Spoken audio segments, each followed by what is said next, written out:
Alors maintenant, une petite étude de famille de cercles.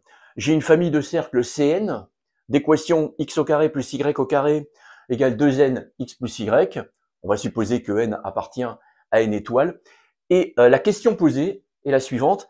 Quelle est l'aire entre deux cercles consécutifs? C'est-à-dire deux cercles Cn, par exemple, et Cn plus 1. Dans un premier temps, on va regarder qu'on a vraiment affaire à une famille de cercles. Alors, c'est pas très difficile. Je fais passer x2, donc plus y2. Donc, ça fera moins 2nx moins 2ny égale 0. Et en faisant des petites mises en factorisation partielle, c'est-à-dire des formes canoniques, ça me fera donc x moins n au carré plus y moins n au carré égale, alors on fait un petit peu attention, hein, forme canonique, je développe, ça fait x2 moins 2nx, le voilà, plus n au carré, qui sera en trop, y2 moins 2nx, le voilà, plus n au carré qui sera en trop, donc ça fera 2n au carré, donc je l'écris à droite, voilà. Et donc, à droite, 2n au carré, c'est donc, si on veut avoir ça sous la forme du rayon, ça fera racine de 2 n, le tout au carré. Et donc, cette famille de courbes est bien une famille de cercles, donc ce sont bien des cercles, de centres oméga de coordonnées n, n, et de rayons racine de 2n.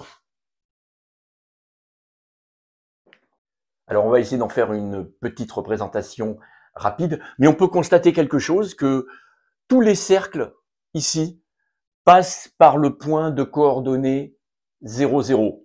Ça se voit bien, si je remplace x et y par 0, j'obtiens 0 égale 0, donc tous les cercles C1 passent par l'origine du repère, c'est-à-dire O de coordonnées 0, 0.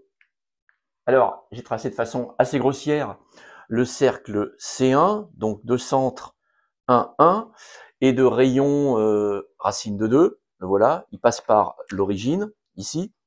J'ai tracé aussi de façon peut-être encore plus grossière le cercle C2, donc C2, son centre, c'est 2, 2. Il passe aussi par l'origine. Et voilà, en gros, comment vont être les cercles. Tous les centres vont être alignés sur la droite Y égale X, et ils vont être tangents en un point, et puis ils vont être, je dirais, les uns dans les autres. C3, son centre aura ici, sera sur 3, 3, et il sera lui aussi passant par l'origine. Donc les uns et les autres seront tangents à l'intérieur les uns des autres. Et donc, si on veut calculer l'aire entre deux cercles consécutifs, on devra calculer l'aire du plus grand, donc l'aire de Cn plus 1, moins l'aire de Cn. Ça vaudra donc, alors, l'aire de Cn, l'aire d'un cercle, plutôt l'aire d'un disque, c'est pi r au carré, donc ça fait pi fois, alors, le rayon au carré pour n plus 1. Le rayon au carré pour n plus 1, c'est donc 2 fois n plus 1 au carré, moins l'aire de Cn, ben, il est là, c'est 2 pi r au carré, donc pi fois 2n2. On voit rapidement que on peut mettre en facteur de pi,